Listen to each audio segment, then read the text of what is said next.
හරියටම ඉංග්‍රීසි මුල සිට සරලව. අයිබෝන් යාළුවනේ lesson number 61. 61 වෙනි පාඩමින් අදත් මම ඔයාලට හම්බෙන්න ආවා මම ඉංග්‍රීසි YouTube නාලිකාවෙන්. අද මම කතා කරන්න බලාපොරොත්තු වෙන්නේ යාළුවනේ for since කියන වචන භාවිතා කරන ආකාරය අපි ඉගෙන ගන්නවා මේක දෙවෙනි කොටස විදියට. අපි ගිය පාර වීඩියෝ එකේදී කතා කරා 60 වෙනි වීඩියෝ එකේදී කතා කරා කොහොමද for since යොදාගන්නේ present perfect tense එකේදී. අද වීඩියෝ එක තුළ මම බලාපොරොත්තු වෙනවා for since කොහොමද යොදන්නේ අපි present perfect continuous tense තුළ ඒ ගැන කතා කරන්නයි බලාපොරොත්තු වෙන්නේ. ඔයාලා මම subscribe කරලා නැත්නම් අදම මම subscribe කරන්න ඉංග්‍රීසි YouTube නාලිකාව හරියටම ඉංග්‍රීසි මුල සිට සරලව ඉගෙන ගන්න. හොඳයි යාළුවනේ. අපි වර්තමාන කාලේ වාක්‍ය ගත්තොත් පිරිමි ළමයි පෙට්ටි හදනවා කියන වාක්‍ය present tense එකේ වර්තමාන කාලයේදී අපි සකස් කරනවා boys make boxes. පිරිමි ළමයි පෙට්ටි හදන. පිරිමි ළමයි පෙට්ටි හදති. මෙන්න මේ වාක්‍ය අපි present perfect tense එකට යොදන ආකාරය තමයි මම දෙවෙනි වාක්‍යයේ දක්වලා තියෙන්නේ. ඔයාලට tenses ගැන මතක් කරගන්න පුළුවන් මගේ tenses වීඩියෝ ටික නැවත බලන්න. මේ playlist එක නැවත බලන්න. මම ඒක කාඩ් එකකුත් දාන්න. හොඳයි. මේ විදිහට අපි present perfect continuous tense එකේ යෙදෙනකොට යාළුවනේ වාක්‍ය අපිට තුන්වෙනි ආකාරයට තමයි සකස් කරගන්න වෙන්නේ. පිරිමි ළමයි පෙට්ටි හදමින් ඉඳලා තියෙනවා. කොහොමද මේක ඉංග්‍රීසියෙන් කියන්නේ? Boys have been making boxes. Boys have been making boxes. පිරිමි ළමයි පෙට්ටි හදමින් ඉඳලා තියෙනවා. ඒ වෙලාව වෙනකොට පෙට්ටි හදා තමයි ඉඳලා තියෙන්නේ. යම් ක්‍රියාවක් ඒ අවස්ථාවේ යම් කිසි ක්‍රියාවක් කර කර ඉඳලා තියෙනවා. හොඳයි. මෙන්න මේ විදිහට යෙදෙන present perfect continuous tense එකත් එක්ක for කියන වචනය සහ since කියන වචනය යෙදෙන ආකාරය තමයි අද අපි ඉගෙන ගන්න යන්නේ for since වල දෙවෙනි ආකාරයේ විදිහට. හොඳයි.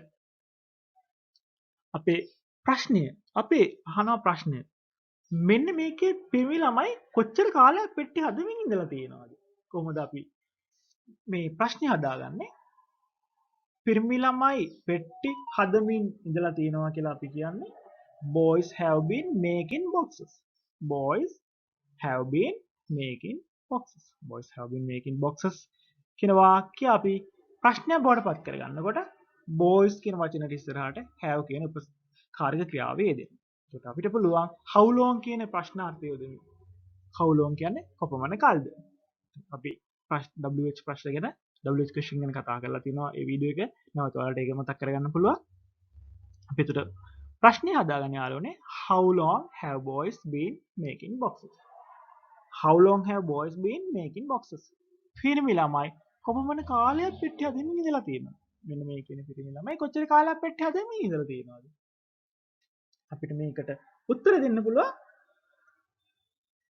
පිරිමි ළමයි මාස දෙකක් පෙට්ටි හදමින් ඉඳලා. අපි කියන්නේ මාස දෙකක් තිස්සේ කට්ටිය පෙට්ටි හදා තමයි ඉන්නේ. ඔන්න ඔය විදිහට අපි කියද්දි යොදා ගන්නවා මෙන්න මේ කියන for කියන වචනේ සහ since කියන වචනේ අපි යොදා ගන්නවා. මෙතනදී යාළුවනේ මතක තියාගන්න අපි මේ අවස්ථාවේ යොදාගන්නේ මේ වැඩේ දැනුත් වෙන්න ඕනේ. ඒ කාලේ ඉඳලා මේ දක්වාම මේ දේ වෙනවා. පැය දෙකක් තිස්සේ වහිමින් තියෙනවා. පැය දෙකක් තිස්සේ වහිමින් තියෙනවා. ඔන්න ඔය විදිහට අපිට යොදා ගන්න පුළුවන් for සහ since කියන වචන දෙක. හොඳයි. Boys have been making boxes for 2 months. පිරිමි ළමයි මාස දෙකක් පෙට්ටි හදමින් ඉඳලා තියෙනවා. එහෙම නැත්නම් since යොදාගෙන අපිට කියන්න පුළුවන් යාළුවනේ boys have been making boxes since last month. මෙතනදී අපි since කියන වචනය යොදාගත්තොත් අපිට සිද්ධ වෙනවා මේ වැඩේ ක්‍රියාත්මක කිරීමට පටන් ගන්න අවස්ථාව.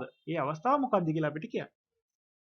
last month වෙන්න පුළුවන්. එහෙම නැත්නම් ගිය අවුරුද්ද නම් last year වෙන්න පුළුවන්. එහෙම නැත්නම් මේ මාසයක් මේ මාසේ since April month. අප්‍රේල් මාසයේ සිට since 2 pm පස්වරු දෙකේ සිට මේ දක්වාම යම් කෙනෙක් පස්වරු දෙකේ ඉඳලා මේ දක්වාම ටීවී බලනවා.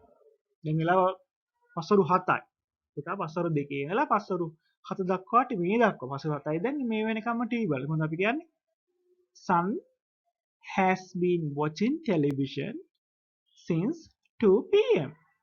මෙතනදී අපි present perfect continuous මේ ආකාරයට යොදා ගන්න පුළුවන්. අපි මෙහෙම වාක්‍ය කීපයක් අරන් බලමු.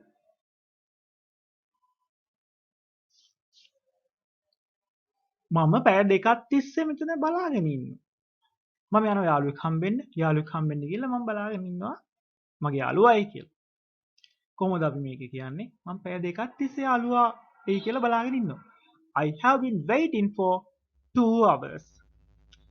අපිට විදිහට for දාලා කියන්න පුළුවන්. I have been waiting for 2 hours. එහෙම නැත්නම් දැන් වෙලාව 10යි මම 8 ඉඳලා තමයි බලාගෙන ඉන්නේ මට මෙහෙම කියන්න පුළුවන්. I have been waiting since 8 am.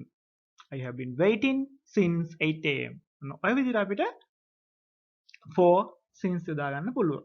මෙතනදී තියෙන විශේෂත්වය තමයි යාළුවනේ අපි present perfect continuous යෙදෙනවා නම් විශේෂයෙන්ම since අපි යොදා ගන්නවා නම් අපි ඒ කියන්නා වූ ක්‍රියාව ඒ පටන් ගත් අවස්ථාවේ සිට මේ දක්වාම සිදු විය යුතුයි. මේ දක්වාම සිදු වෙන ක්‍රියාවකට තමයි අපි since යොදාගන්නේ. හොඳයි. එහෙමනම් තවත් වීඩියෝකින් අපි ඉස්සරහට හම්බෙමු. මම YouTube නාලිකාව English YouTube නාලිකාව අදම subscribe කරන්න මව subscribe කරලා නැත්නම් හරියටම ඉංග්‍රීසි සරලව ඉගෙන ගන්න. Thank you.